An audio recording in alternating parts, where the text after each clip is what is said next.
Olá, eu sou a Joana. E eu sou a Verusca. Bem-vindas e bem-vindos ao podcast Jornada da Liderança à Luz do Propósito, que nasceu do sincero desejo de colocar luz às jornadas que foram guiadas por um propósito claro. Toda semana, uma história contada sobre uma trilha pela qual todos nós podemos caminhar e nela o destino é o sentimento de realização. E hoje a gente está muito feliz e honrados de estar recebendo aqui a Margarete Áquila. A Margarete Áquila é psicanalista, hipnoterapeuta, escritora, palestrante e que, para quem não sabe, uma excelente cantora. A Margarete também é presidente da Casa do Consolador, um centro espiritualista universalista que leva alimento espiritual e material para quem quer estudar sobre espiritualidade, evoluir como ser humano e exercer a fraternidade. Na casa, a Margarete atua junto com mais de 85 trabalhadores e 150 voluntários nos projetos sociais da casa. Seja muito bem-vinda, Margarete. Muito obrigada, Joana. Muito obrigada, Verusca, pelo convite. É uma honra estar aqui com vocês e vamos falar aí de assuntos relevantes para a nossa vida, né? Olha, com certeza esse é o nosso objetivo aqui, porque em algum momento, né, a vida vai começar a mandar sinais ou vai começar a pedir para a gente que a gente siga o nosso propósito e a gente está super curiosa de entender, porque, né, você tem aí uma atuação diversa, né, multifacetada, mas não é difícil de perceber que você tem uma guiança. Então a gente queria começar te pedindo para você nos levar para o momento em que você disse sim para essa trilha que você trilha hoje, para essa jornada de liderança que você caminha e vem caminhando desde quando você disse sim até hoje. Vamos lá. O momento do sim, assim, não é um único momento, começa por aí. Na verdade, são pequenos momentos que depois começam a se consolidar conforme a consistência e a persistência em algo que você tem certeza, você só não sabe por onde ir, nem como começar e nada. Então, eu posso dizer que eu comecei essa jornada quando eu nasci. Foi meu primeiro sim, a coragem de nascer, porque não é mole, não, né? A gente sabe que essa é uma grande jornada, um grande desafio para qualquer ser humano estar em tempos como estamos atualmente, numa mudança gigantesca em todos os níveis, em todos os campos de estudo do ser humano, né? Então, o primeiro sim foi esse. Nasci já com uma característica muito, muito peculiar de ajudar pessoas. Então, desde muito nova, eu já tive esse interesse espiritual em estar me conectando com algo superior, né? E na época, lógico, eu usei aquilo que eu conhecia, que era o catolicismo. Então, eu estava muito imbuída espiritualmente, envolvida em projetos sociais, com enfermos, com pobres, enfim, eu tinha toda essa característica já desde pequena. Depois, é óbvio, eu entendi que eu era muito rebelde, aí eu falei, não, porque eu sou muito estranha. Então, eu me sentia aquela ovelha diferente de toda o rebanho. Eu falava, não é possível, né? Todo mundo fala para vir para cá e eu quero ir para lá. Todo mundo fala para vir para cá e eu quero ir para lá. Por que eu tenho que ser esquisita? E a minha mãe falava isso mesmo. Ela falou, engraçado que eu nunca sei para onde a sua cabeça vai. Tá todo mundo falando uma coisa, da sua cabeça eu sempre espero algo inusitado. Então, eu já senti que eu tinha alguma coisa diferente ali. Uma rebelde meia sem causa, né? Tinha um temperamento de muita ação, de muito envolvimento, e com isso me metia em brigas. Eu era assim, uma coisa, né? Uma adolescente justiceira, eu queria defender os fracos e comprimidos, aquela coisa assim. É bem, né? Então, eu fui me conhecendo em todo esse processo. Então, não é uma coisa muito, pá, aconteceu. Não.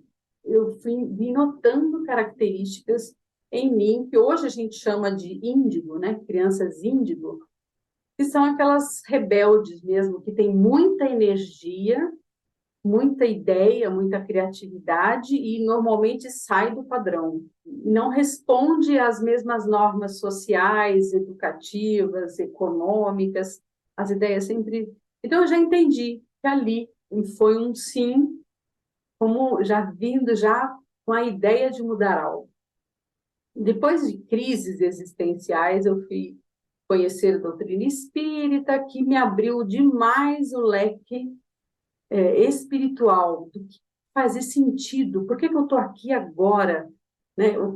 Acreditando no processo reencarnatório, então aí para mim faz muito sentido eu vir aprendendo conforme o tempo, e entender que não acaba aqui, que eu vou continuar, então, tá, eu vim para cá então para mudar algo, começando por mim, e depois impactar em todo o meio que está à minha volta, de maneira positiva. Foi aí, então, que eu entendi o grande primeiro sim. Até então vieram os pequenos sims, até que eu entendi que falei, não, eu vim aqui e eu quero, de fato, impactar alguém de forma positiva. Eu não quero viver só para mim, só para o meu processo. E foi aí, então, que eu mudei de carreira, porque eu sou formada em matemática, e por incrível que pareça, eu trabalhava na área de informática, na área executiva de sistemas, e eu entendi que eu precisava lidar com gente e não com máquina. Eu falei, então, vamos lá, né? Parti para a música, que foi um grande sim que eu comecei a dar para a minha essência, e aí eu comecei a entender a minha essência. Quando eu entrei na música, e a música me acompanhou a vida toda, eu cantei desde novinha, eu vinha cantando com a minha bandinha de garagem, né? E eu vinha fazendo. Até que eu defini um trabalho pessoal. Então, eu comecei um processo de autoconhecimento e eu era uma revoltada com a minha voz cantada. E para quem conhece minha voz cantada, sabe que é uma voz super doce, né? Então, nessa minha voz muito doce, eu falava, não combina comigo, porque eu sou rebelde, eu sou brava, eu sou briguenta, e como é que eu posso ter uma voz doce se eu sou briguenta? E eu não me conformava, porque eu queria cantar Janis Joplin, eu só queria cantar rock, eu só queria cantar coisa pesada, e a minha voz, docemente, e assim, eu falava, não, não, não, isso está incoerente. E aí eu conversei com um grande sábio, vamos dizer assim, né? E eu falei para ele que eu não me conformava, porque minha voz era doce. Aí ele falou assim, mas será que não é justamente o seu maior desafio, né? Você aprender a ser doce? Porque a sua essência é doce, e talvez a sua voz te relembre quem você é em essência. Eu parei assim, nossa, agora você me deu um nó na minha cabeça. Eu falei, será que isso aqui é só né, uma parte de mim e não quem eu sou no todo? E foi aí então que eu ouvi uma música da Lorena McKennitt, que eu amo, que se chama Bonnie Portmore, e aquilo mexeu comigo, mas me deu um choro, uma avalanche de choro, que aquilo pegou no meu chakra cardíaco e explodiu. Aí parece que tudo clareou, eu falei, é isso que eu quero fazer. Então, foi o meu primeiro grande sim. Eu falei, eu quero fazer com que as pessoas se elevem quando elas ouvem a minha música, que elas consigam se transformar como eu estou me transformando agora. Porque você chega num lugar dentro de você que te muda, que te eleva, que te expande, sabe, que te deixa assim como se você tivesse encontrado Deus e estivesse com ele soprando aqui na sua orelha. Né, um poema belíssimo. Então foi aí que eu comecei a desenvolver meu trabalho pessoal de música, um trabalho de elevação espiritual e de expansão de consciência. Esse foi o grande primeiro sim, depois vieram um monte de outros, mas esse foi o primeiro. Isso eu não esperava, que você trabalhava em sistemas. Não, eu fiquei com tipo, matemática. como assim? Psicanalista agora, né? Que trabalhava com matemática, com... Eu não continuei, eu falei só do primeiro sim. Margarete, eu fiquei muito curiosa para entender um pouco desse ambiente, né, que você cresceu. Você falou que você se sentia uma ovelha que ia na contramão, né? E eu fiquei muito curiosa para entender. Você falou um pouquinho também que a bagagem que você tinha ali era cristã, porque quando você revela para gente, né, que poxa, você se formou em matemática, trabalhava com sistemas, né? Já tinha obviamente alguma coisa fermentando ali dentro de você pela sua adolescência rebelde, toda a sua autenticidade ali, né, que você mostrava, mas que você decide, né, romper essa estrutura tão certa, porque eu fico pensando quem está ouvindo, né, quantas pessoas que estão aí envolvidas com sistemas ou que estão envolvidas com processos e que sentem falta, né, de, nossa, eu quero trabalhar com gente, com um propósito maior, né, então dá um pouquinho de contexto pra gente, ambienta a gente um pouco, como é que foi a tua criação, assim, que ambiente era esse? Por que que você era a ovelha que ia na contramão? Para onde estavam indo as outras ovelhas? E no que você se agarrou para fazer uma mudança tão grande?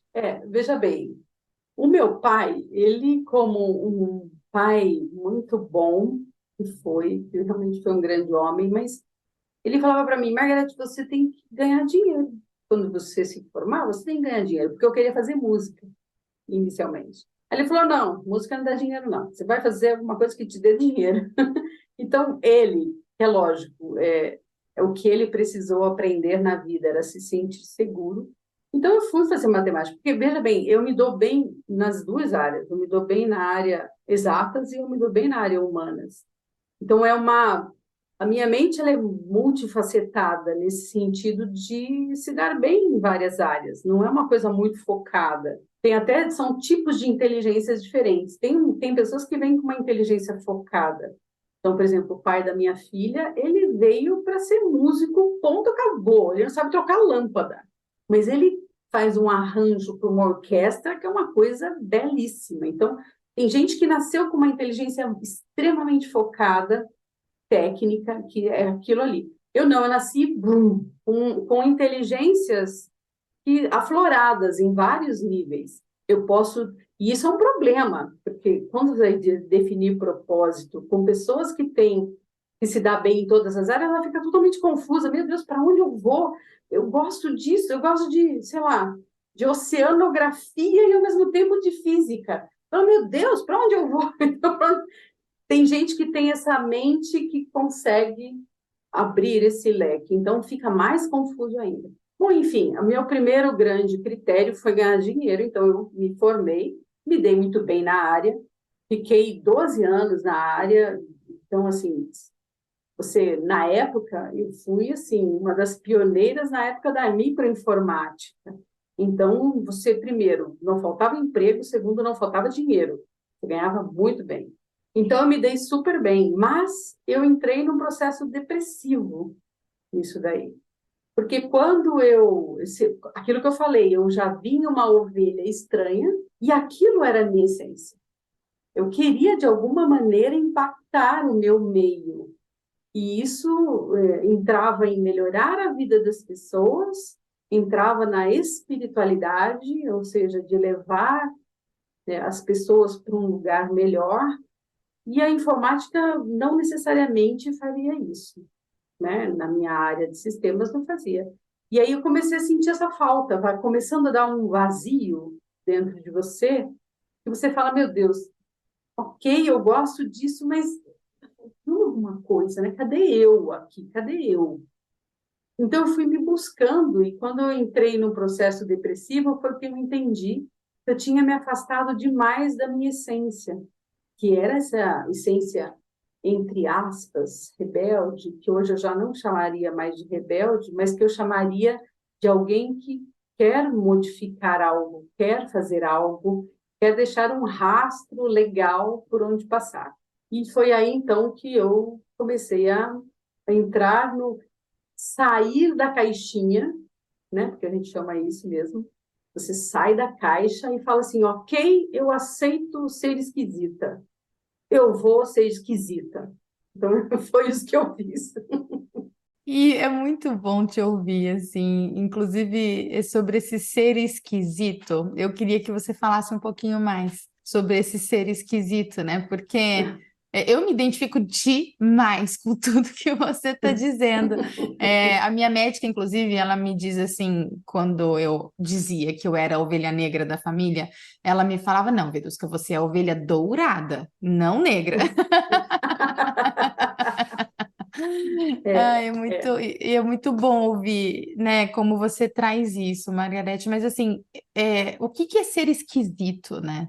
Acho que tem muita gente que pode estar se identificando também com o que você está falando. O que que é ser esquisito quando todo mundo parece ser igual? E como isso se relaciona com esse seu despertar de consciência? A gente precisa entender, o autoconhecimento ele é essencial para quem quer se compreender, ou compreender o caminho que quer seguir. Precisa entender muito das suas características principais. Como eu falei, a minha mãe nunca sabia qual seria a minha resposta. As minhas linhas de raciocínio sempre foram muito diferentes, muito estranhas para a maior parte das pessoas. Então, eu caminhava por conteúdos diferentes das pessoas. Eu só vim notar isso agora, tá? Né? Na época, você não sabe nada, você não entende o que está acontecendo, é meio confuso. Ainda mais porque ninguém falava sobre isso na época. Mas a minha trajetória, eu comecei a observar que eu tinha um conteúdo, sabe, quando você fala, ninguém me ensinou isso, mas eu sei. Então, essas coisas vinham dentro de mim. Eu era politizada, eu nasci no ABC Paulista, na década que o Lula estava aqui, politizando toda a região do ABC. Então, eu precisei aprender sobre política, independentemente de partido, porque eu não tenho os partidos, mas eu tenho essa energia de dizer a sociedade precisa ser transformada e precisamos de pessoas idealistas para que isso aconteça.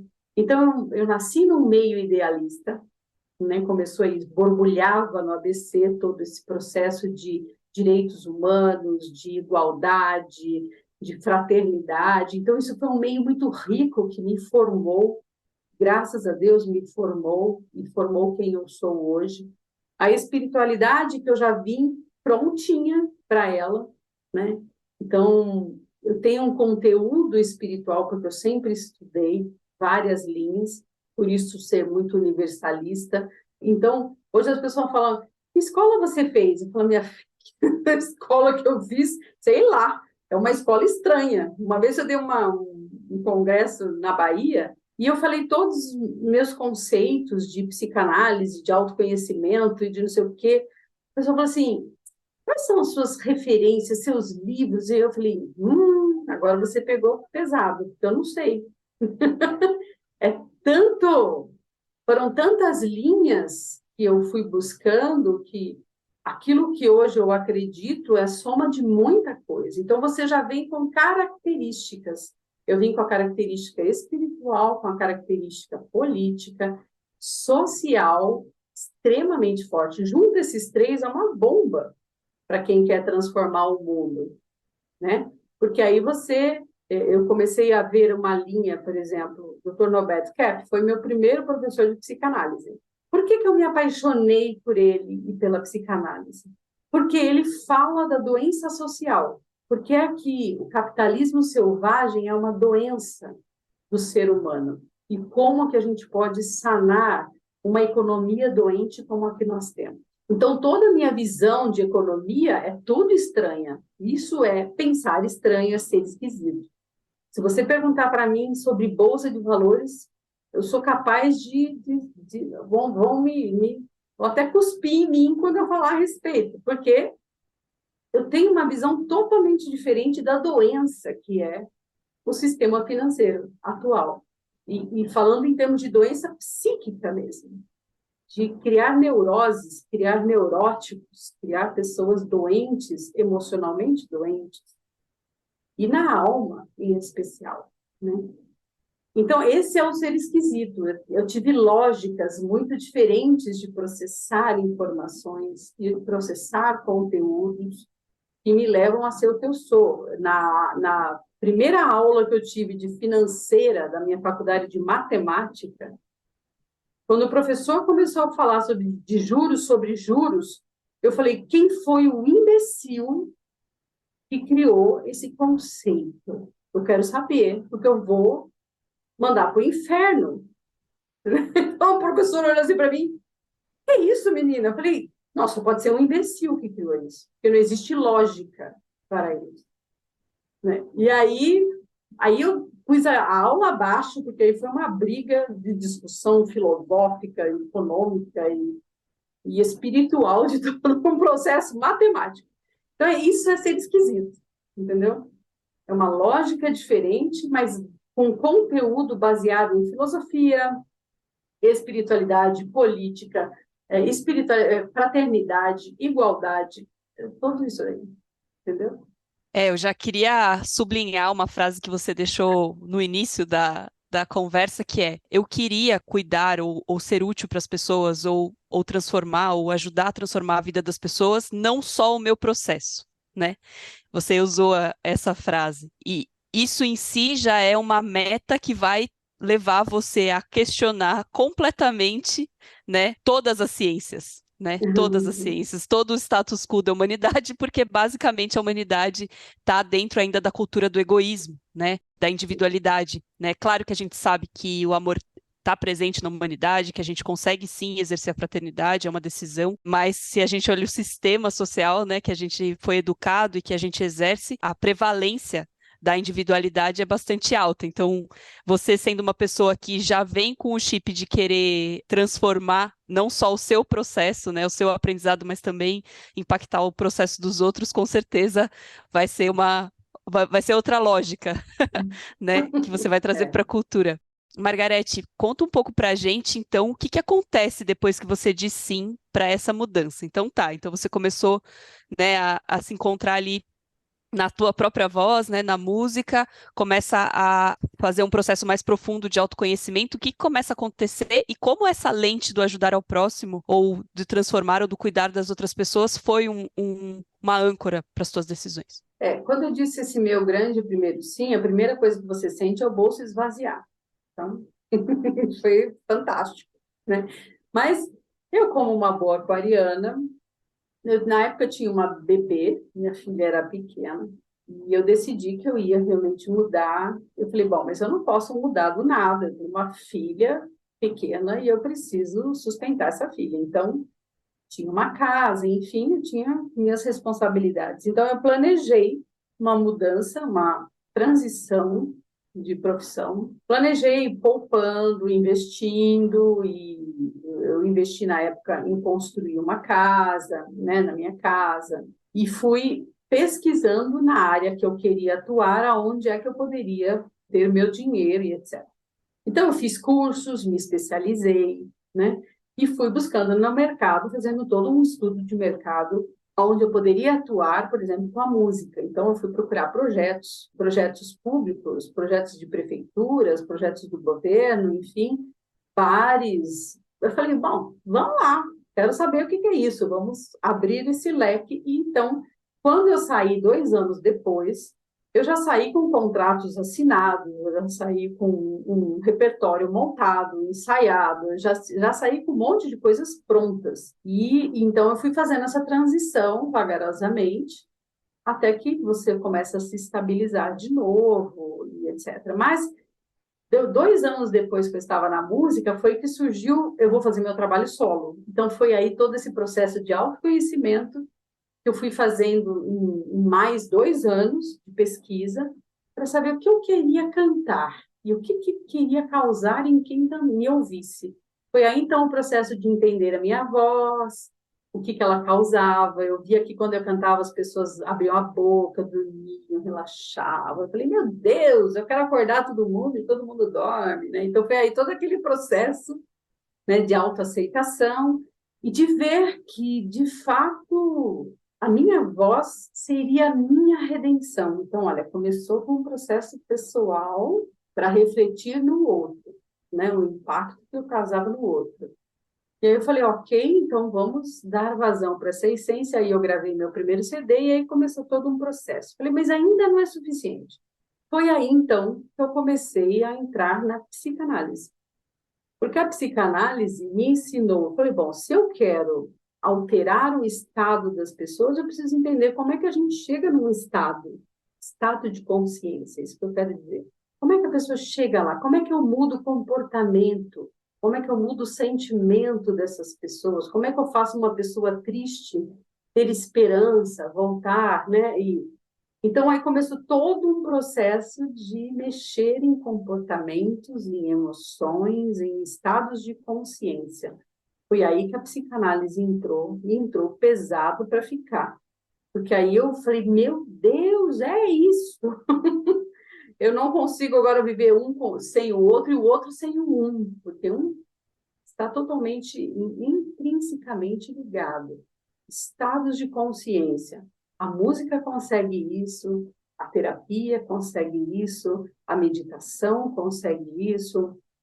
Tem vários caminhos pelos quais eu fui descobrindo que você modifica estados de consciência. Então, eu fui acumulando ferramentas que enriquecessem o meu projeto de impactar nas pessoas, seja falando, seja cantando. Eu faço trabalhos musicais que vão elevando os níveis de chakras, que são níveis de consciência que nós temos. E aí eu faço um trabalho musical de explicar o que significa energeticamente aquele nível de energia, se ele está parado, se ele está hiperativo, como você fazer esse chakra trabalhar mais equilibrado, os desafios que você pode assumir ali, e passando para níveis superiores. Então, isso você faz com músicas que estão ligadas a cada nível de chakra, para que você vá despertando cada nível energético.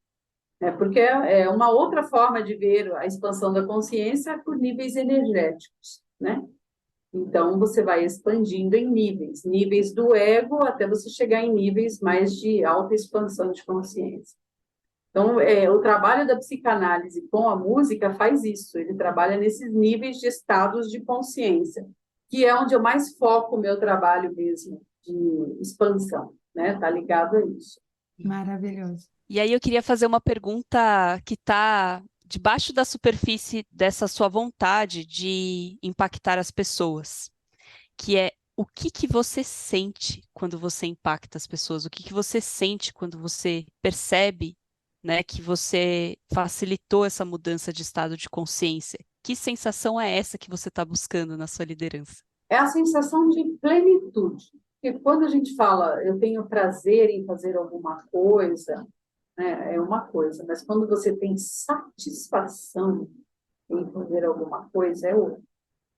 A satisfação, ela traz quando você fala, estou satisfeita, eu estou plena, eu estou cheia, eu estou, né, eu não preciso de mais nada. Então, é a sensação de plenitude, porque realmente eu não preciso de nada quando eu estou fazendo o que eu sei que eu tenho que fazer e que é o meu melhor que eu faço, e que isso me deixa pôr a cabeça no travesseiro e falar, valeu a pena, né?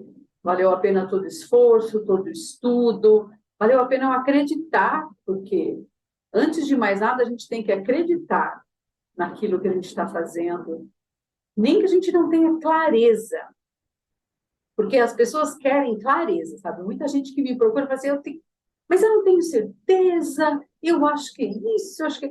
Gente, quando é que você vai ter certeza de alguma coisa nessa vida? Pelo amor de Deus, você nunca tem certeza. Você tem linhas mestras que te guiam nos propósitos.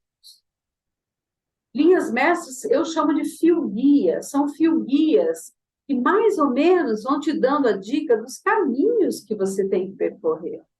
O que você tem que... Como eu falei desde o começo, eu tenho guias que vão me levando, só que sou eu. A rebelde é um fio-guia, ou seja, eu nunca vou fazer nada igual a ninguém, ponto. Eu já entendi que eu era essa pessoa estranha. Por quê? Porque eu penso diferente, então eu vou usar caminhos diferentes. A minha profissão não é chegar e sair cantando, canta aí Tom Jobim, né? Não, eu tenho uma coisa por trás de cantar um Tom Jobim. eu tenho uma forma de interpretar, um pensamento, um raciocínio, uma emoção que eu coloco em cima daquilo e um conhecimento de causa. Então, isso sou eu. Eu sou profunda, é uma linha mestra. Eu sou reflexiva, outra linha mestra. Eu sou filosófica, outra linha mestra. Eu quero expandir com aquilo que eu vou fazer, é a minha linha mestra. São linhas que me guiam, que me dizem o caminho. Então, não importa se eu canto, não importa se eu faço uma terapia de psicanálise, não importa se eu faço uma hipnose, não importa se eu estou escrevendo ou se eu estou dando aula. Tanto faz. As minhas linhas mestras vão sempre me guiar, mesmo se eu for varrer o chão. Eu não vou varrer o chão como todo mundo varre. Eu vou varrer o chão pensando filosoficamente naquela vassoura. Entendeu? E eu vou transformando aquele ambiente que eu vou varrer. Isso é propósito. Não importa o que você faça, contanto que você esteja nele inteiro, pleno, satisfeito. Então, quando eu vou, a minha filha que fala, nossa, quando você começa a cozinhar, parece que uma bruxa baixa aí, você fica um ser esquisito. Fico. Por quê? Porque eu vou pondo tudo aquilo que eu tenho. Por que eu vou pôr orégano aqui? Porque eu estou querendo causar no paladar, sabe? Não, aqui eu vou pôr o picante, eu quero causar. Então, não importa o que você faça, quem você é deve estar ali, embutido, entendeu? Ai, que incrível te ouvir, Margarete. Nossa, chega a Incrível. dar um alívio no coração Dá te um ouvir. alívio no coração. É mesmo? É mesmo. Pra gente dar um alívio no coração, porque a gente tem essa clareza, né, que você mencionou, inclusive. Mas ao mesmo tempo, eu fico pensando que como nem todo mundo tem essa clareza, e é para isso que esse podcast existe, né, para trazer essa clareza. Você fala com muita segurança, né, de todo esse processo. Mas eu imagino que devem ter existido momentos difíceis, né, em que não sei se existiu dúvida, existiu medo, receio. Adorei isso que você trouxe da linha mestra, assim, eu fiquei pensando Nossa, quais são muito as lindo. minhas linhas mestras, né, e me trouxe mais clareza ainda. Sobre isso. Então, eu imagino que você deve ter se apegado a essas linhas mestras, mas muitas pessoas têm medo de fazer aquilo que acreditam, né? Aquilo que a consciência recomenda, porque fala, nossa, mas isso aqui é muito esquisito. Eu não vou conseguir ganhar dinheiro com isso. Isso é muito estranho. O que que as pessoas vão pensar, não é? E como que foi tudo isso para você? E eu queria complementar a pergunta da Verusca, porque também foi uma das coisas que eu mais aprendi desde que você abriu a câmera aqui, Margarete, que é essa segurança, né? Eu vou chamar de autoestima, né? E a gente sabe, quando a gente está no processo de autoconhecimento, que a autoestima está diretamente relacionada com a gente ser menos só nós, só a gente mesmo e ser mais nós, né? Isso vai aumentando a nossa autoestima. Mas como psicanalista, inclusive, eu queria te pedir para incluir aí como é que você vê a autoestima relacionada ao reconhecimento de que suas linhas mestras, né, são você, né, que você tem algo para entregar, menos para obedecer, né, das normas sociais. Como é que foi isso para você? O que a Verusca falou você sente tudo isso e mais um pouco. Então, você sente medo, você sente que você não sabe o caminho, sente muitas dúvidas, enfim. Você sente tudo isso. Aquilo que eu falei, nunca existe uma clareza. É o primeiro ponto que a gente tem que compreender. Não é uma clareza, porque se eu for procurar um solo seguro, eu nunca vou ser um empreendedor. Eu nunca vou fazer nada diferente. Um solo seguro seria eu continuar na área de informática. Aquilo é solo seguro.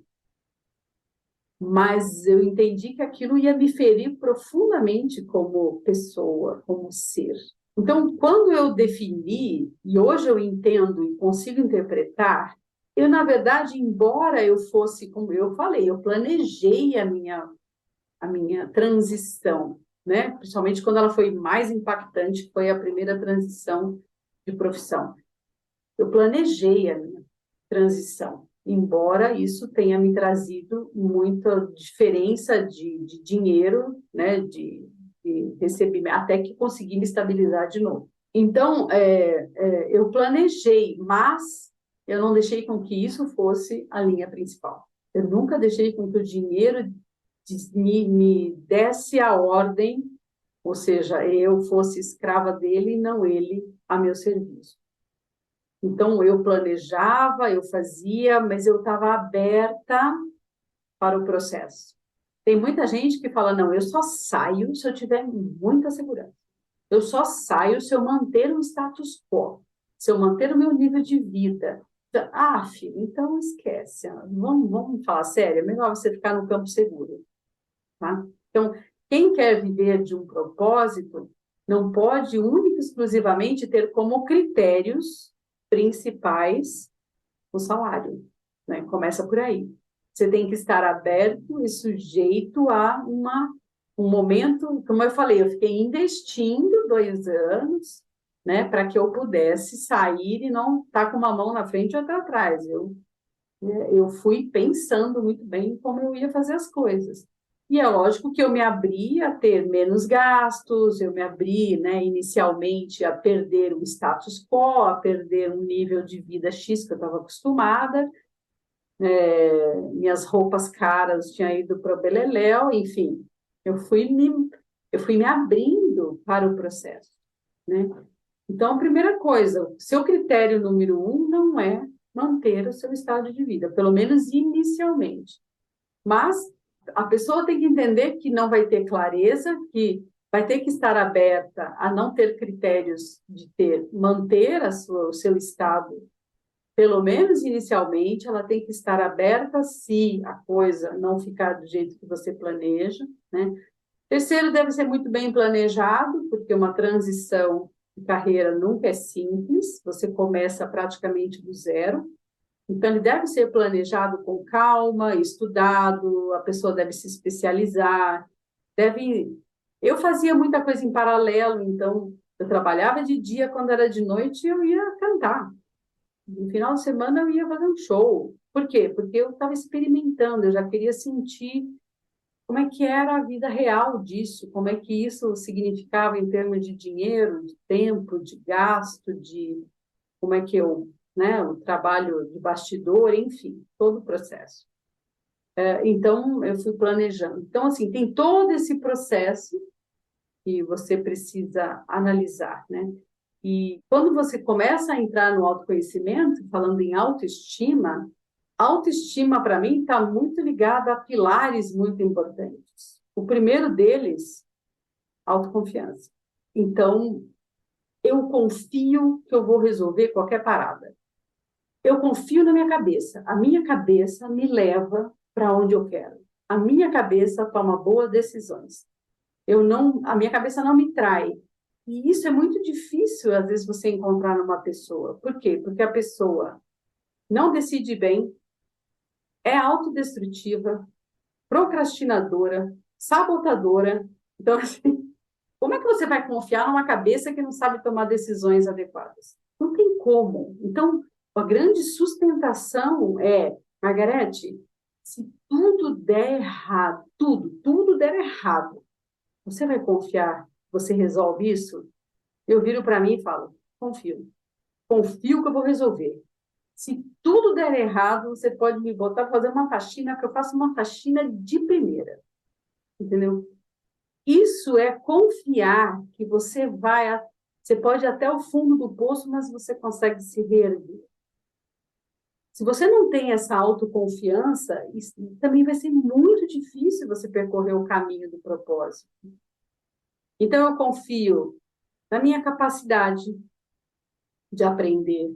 Eu confio na minha capacidade de ser flexível, de assumir riscos, na minha capacidade de resolver problemas, na minha visão de controle financeiro, de saber o que é essencial para a vida, de não me entrar em enrascadas financeiras. Eu confio nessa visão que eu tenho. E ela sempre me disse que eu não estou errada, que é assim mesmo, que dá certo. Então, essa autoconfiança de confiar na minha mente, na minha capacidade, na minha criatividade, na minha flexibilidade, na minha resiliência, isso me diz que eu posso, entendeu? É muito bom. O que me vem em mente ouvindo o que você acabou de falar é que a maioria das pessoas sempre espera de alguém um retorno para entender se está no caminho certo ou não, né? Então, Uhum. geralmente, a maioria das pessoas espera que tenha algum indicador, né, algum retorno, algum feedback, alguém que diga algo para ela.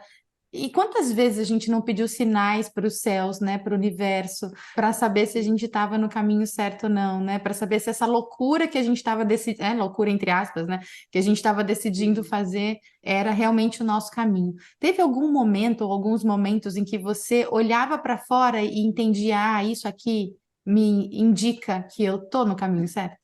Tem alguns sinais, sim. Um grande sinal é quando as próprias pessoas que você impacta te dão esse feedback. Eu acho que isso ajuda demais. Então, quando você canta e alguém fala, nossa, eu vou sair daqui diferente de quando eu entrei. Então, esse foi um feedback que eu falei, então quer dizer que faz sentido. Não sou só eu que acho que faz sentido, para o outro também faz. É lógico que o resultado é que te diz também que você está no caminho certo. Você está com o público certo, fazendo a coisa certa, do jeito certo, na hora certa. Então, esse feedback eu acho que é essencial. Tem gente que jura que é bom demais aquilo que ela faz, mas ninguém quer, ninguém gosta. Então, o seu produto pode ser bom, sei, mas com certeza está indo para a pessoa errada, com o público errado, ou está indo na hora errada. Quando a coisa ela está na hora certa, do jeito certo, com o público certo, no lugar certo, ela flui. Então, acho que esse seria o maior feedback que a gente tem. Porque não adianta você fazer uma coisa que ninguém está pronto para ouvir. Então, se eu fosse aqui cantar para vocês a música que eu ouço aqui, provavelmente ninguém ouviria. Eu ouço umas coisas muito loucas na minha cabeça. Mas o que eu faço? Eu transformo isso também naquilo que eu sei que as pessoas vão assimilar no momento em que elas estão. Então, não adianta eu cantar uma ópera num lugar errado onde todo mundo ouve funk. Por quê? Porque eu vou estar no lugar errado, com as pessoas erradas, fazendo a coisa errada, na hora errada, entendeu? Então, nós precisamos entender isso, o feedback, para que a gente conheça qual é o meu público, quem eu quero atingir. Eu, por exemplo, quando eu comecei a cantar e me obrigavam a cantar El Chan, por exemplo, nada contra o Chan, uma questão de festa, tá tudo certo. Mas aquilo não tinha nada a ver comigo. Eu falei, meu Deus, mas eu não vou convencer ninguém cantando El Chan, porque não sou eu. Realmente, não tinha nada a ver. Mas se você falar para mim, Margarete, canta Nela Fantasia. Nossa, sou eu perfeitamente, mas cantando no lugar certo, para as pessoas certas. Entende? Então, eu creio que esse seja o maior sinalete. Você entender quando o fluxo acontece. Se o fluxo não acontecer, um desses eixos que eu falei estão errados, né? Então, sei lá, Platão, todos os grandes filósofos gregos, antes de Cristo, eles falavam coisas maravilhosas, mas a humanidade não estava pronta para eles. Tanto é que a cultura grega sumiu.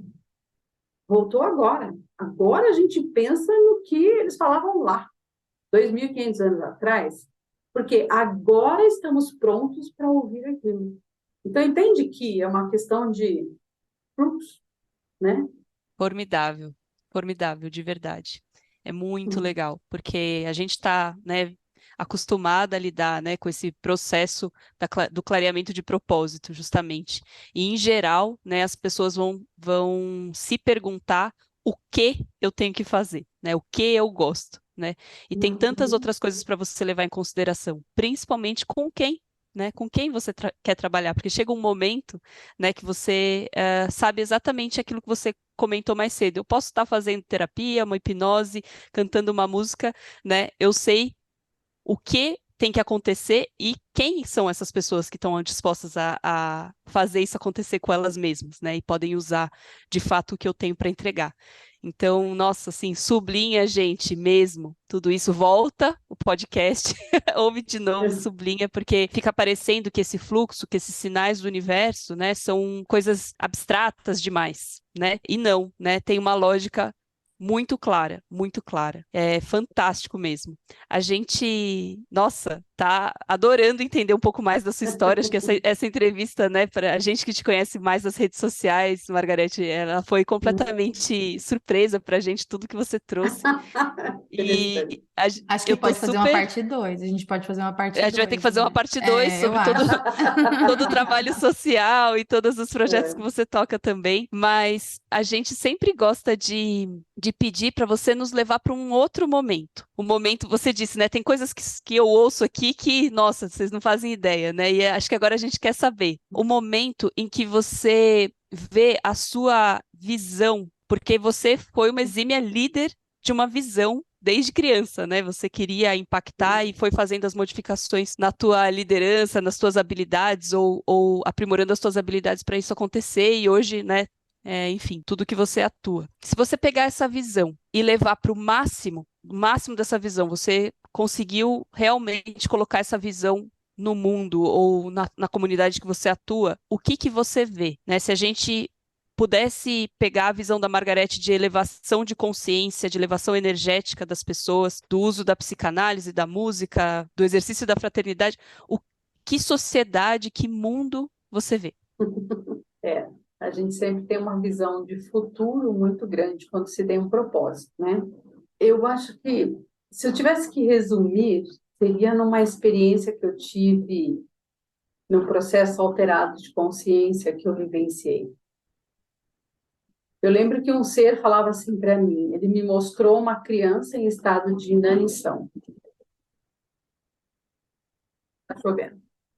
Mostrou uma criança em estado de inanição de cócoras e ela tinha umas migalhas de pão no chão.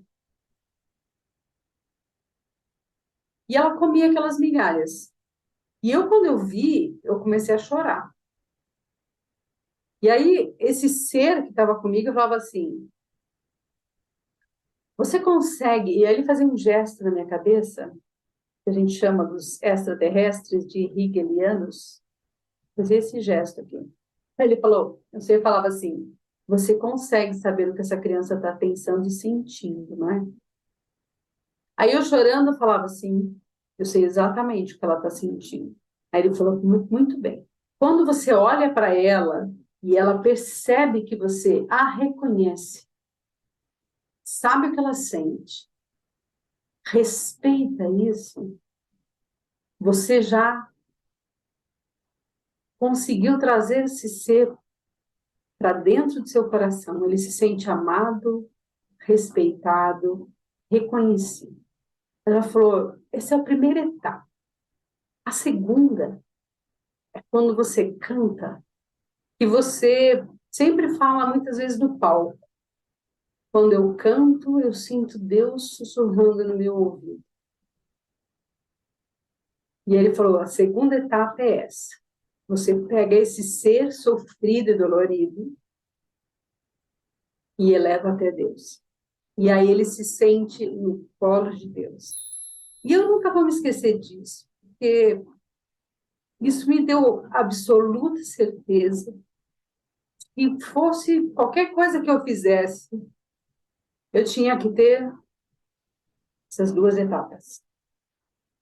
A primeira de abraçar, de acolher, de compreender, e a segunda de elevar. Então eu transformei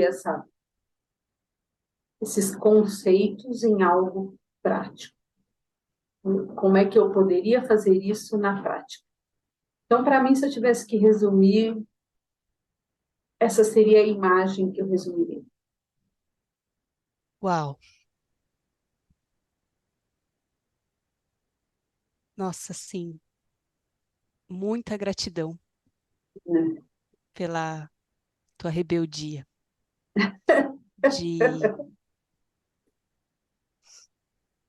de ver as pessoas e de levá-las a Deus, porque, de fato, esse é o propósito mais claro que todos nós vamos assumir em algum momento. Então, Uhum. gratidão, gratidão. Espero que quem esteja nos ouvindo tenha sido tocado pela frequência que você estabeleceu aqui agora, porque isso é uma frequência, é um, Uhum. é um lugar, e é um lugar que pertence a todos nós, né? A Verusca,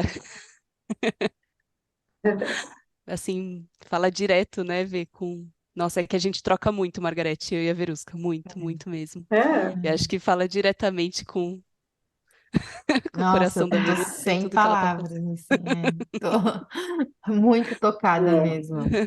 Nossa, Não é só fácil não viver essa jornada. não, a gente sabe, mas É, é quando a gente encontra, quando a gente se encontra, é. né? É que a gente percebe o quanto vale a pena, sabe? E quando a gente encontra os nossos iguais, né? E percebe que a gente não é tão esquisito assim. Acho que nesse evento eu vou ter que cantar Ovelha Negra. Tem Eu Com jeito. acho, certeza. Margarete. E a gente vai estar gritando lá junto. Nossa, mas Para é para quem tá ouvindo a gente, a Margarete, a Verusca e eu vamos nos encontrar no Hacktown, que acontece em Santa Rita do Sapucaí. Acho que quando esse episódio for pro ar, o Hacktown já vai ter acontecido. Mas fica aí o recado e a dica para virem para Santa Rita do Sapucaí para a gente se abraçar, porque todo ano a gente tá no Hacktown, né, Verusca? E a Margarete, acho todo que a ano. partir desse ano estará também, porque acho que já rolou tudo que tinha que rolar aqui nesse encontro. Olha, Margarete, gratidão, de verdade. Quero muito te dar um abraço quando você chegar aqui em Santa Rita. Obrigada pelo seu tempo, pela sua lição, mas principalmente pela sua jornada, né, pelas decisões que você tomou e poder, de fato, compartilhar aqui com a gente. E se você também se sentiu tocado por essa frequência, por essa música que a Margarete compartilhou aqui com a gente, fique com a gente, porque esse caminho do propósito, ele é mais consistente, mais sério e mais revelador do que a gente imagina. Então, todo domingo, às 21 horas, a gente traz uma história ou uma nova frequência dessa trilha que todos nós podemos caminhar e cujo destino é a sensação de realização. Até lá. Obrigada, Verusca. Obrigada, Joana, viu? Um beijo no Nossa, coração gente, de foi todos maravilhoso. vocês. Foi muito bom estar com vocês.